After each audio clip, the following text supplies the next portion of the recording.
and EU citizens in the UK. Mrs May then left the summit in Brussels before the heads of the other 27 member states held further talks.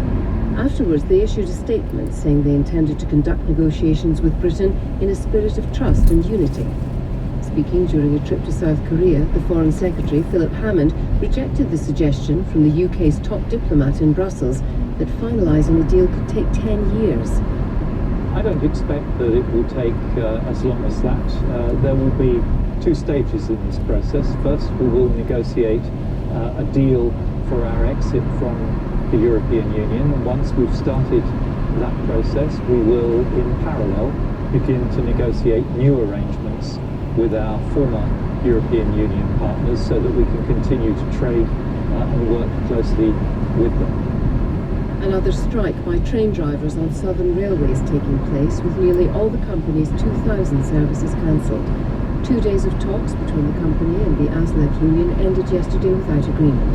From Victoria Station in central London, Andy Moore reports. The terminal here is much quieter than it should be. Many of the departure boards are empty. This dispute is over who should open the train doors, the driver or the guard. Southern's owners, Govia Thameslink, said it would put a practical offer on the table in negotiations at ACAS. The train drivers' union ASLEF called it a non-offer. Both sides said their doors were open to more talks, but no date has been set. The next strike by guards from the RMT union is due to go ahead on Monday and Tuesday. Some, but not all, services will be cancelled. New research suggests a sugar tax on soft drinks could reduce the numbers of adults and children in the UK who become obese by tens of thousands. A study in the medical journal The Lancet says a proposed sugar levy is likely to have a significant impact on health. But the industry disagrees. More details from our health editor, Hugh Pym. The tax on sugary drinks is set to be introduced in April 2018, with two bands depending on sugar content, probably levied at around 18 and 24p per litre. The new study makes assumptions about how manufacturers might respond. In one scenario, under which companies pass on half the cost of the levy to consumers, researchers say the number of adults and children with obesity will be reduced by nearly 82,000. This, though, is out of a UK total of 15.5 million obese adults and children. The authors of the study say the sugar tax will have a modest but significant impact, but the British Soft Drinks Association said there was no evidence worldwide that a tax on soft drinks has had an impact on levels of obesity. A new report claims NHS hospitals in England are so full that a shortage of beds is putting patients at an increased risk of infection.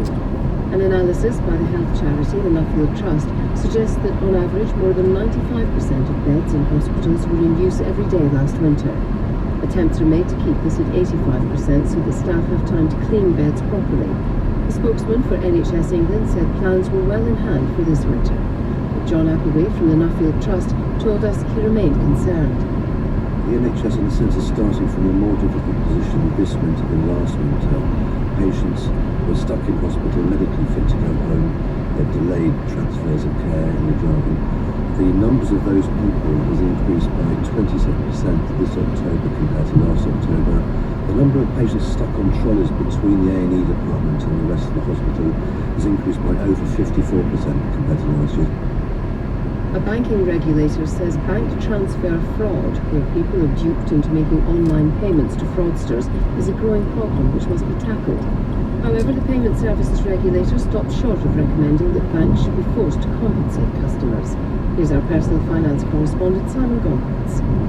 The scams involve a fraudster pretending to be a trader to whom a customer expects to send a payment, emailing a bill in the name of the trader demanding money and asking for it to go to a fraudulent bank account. The payment systems regulator says hundreds of millions of pounds could be being stolen. Banks don't have to provide compensation. They tend to say it was the customer's fault, which had demanded an inquiry into the scale of the problem and a shift in liability to the banking industry, just as it has to cover losses from credit card fraud. But while agreeing that a concerted effort is needed to tackle the fraud, the regulator has decided that there isn't currently a case for forcing banks to pay. However, it has kept the possibility open, saying that if additional evidence comes to light while it investigates, it will consider changing the rules. The Lord Chief Justice will today decide whether to grant bail to a former Royal Marine who was convicted of the murder of an injured Taliban insurgent in Afghanistan in 2011. Sergeant Alexander Blackman, formerly known as Marine A, is due to appeal next year against his conviction for killing the man in Helmand province. Caroline White reports. Alexander Blackman has already served 3 years in prison out of the 8-year minimum of his life sentence. Now, the Lord Chief Justice will decide whether the former Royal Marine should be released on bail pending his appeal next year. Public support for Sergeant Blackman has grown since his conviction by court-martial in 2013, with questions raised over whether his mental health at the time of the incident had been properly taken into account. Alexander Blackman's wife, Claire, has said that she very much hopes that her husband will be allowed home in time for Christmas. England's cricketers had reached 164 for 2 a short time ago in the 5th and final test against India in Chennai. India have already wrapped up the series 3-0. Prince Charles is to appear in a special Christmas Day edition of the Radio 4 panel show Just a Minute. The Prince of Wales has recorded a special message for the programme as it enters its 50th year. Our correspondent David Silito reports on the show's birthday celebrations. In 1 mile, exit to the left onto junction to A45, A46. Then at the roundabout, take the 4th exit. Just a Minute is to welcome a royal contribution. A recorded tribute to the show in which Prince Charles describes the programme as one of this country's great institutions. Nicholas Parsons, who himself has been with the show from day one, says it's a pleasure to hear the Prince of Wales recount years of listening to Just a Minute with such fondness, though whether he does it without being successfully challenged has yet to be revealed. David Silito reporting. It's now 10 minutes past 8. 2016 has produced some startling images, but yesterday we saw perhaps the most striking. A line of buses snaking through a desolate landscape, the ruins of Aleppo. More than 3,000 people were bussed out of the city in one day, but 50,000 may still be trapped in that part of Aleppo, and the International Committee of the Red Cross says aid workers want to keep the momentum going while the truce still holds. Exit to the left onto junction to A45, A46. Then at the roundabout, take the 4th exit onto A45. Summary executions. Our correspondent Mike Thompson has been speaking to Montha Etaki. He's a 28-year-old activist in Aleppo as he's preparing to evacuate, and he's been getting advice from colleagues in Deria, which was evacuated in August.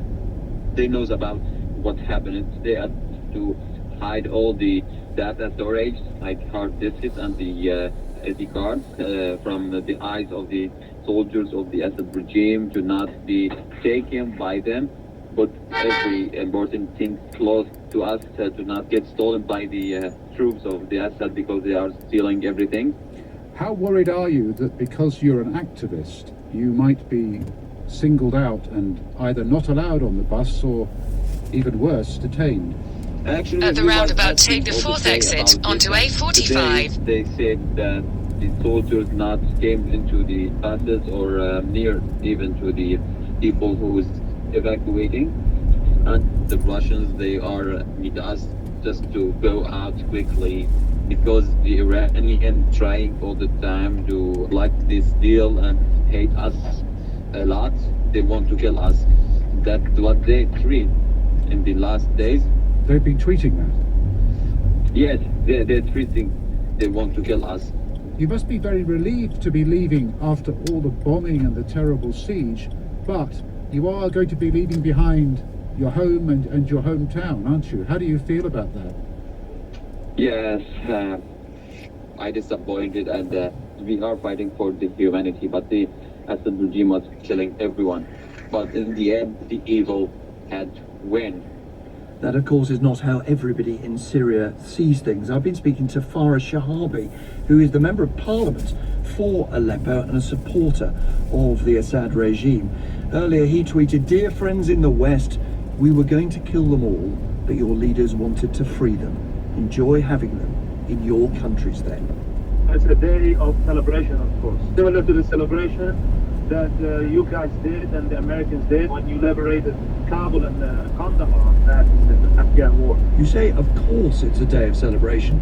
curious, given that thousands have died in Aleppo, that many people who are not on either side In 3 of this miles, awful at the war roundabout, take the are now second being forced exit to onto evacuate their homes. A46 Actually, north. thousands have died because they were taking human shields and hostages.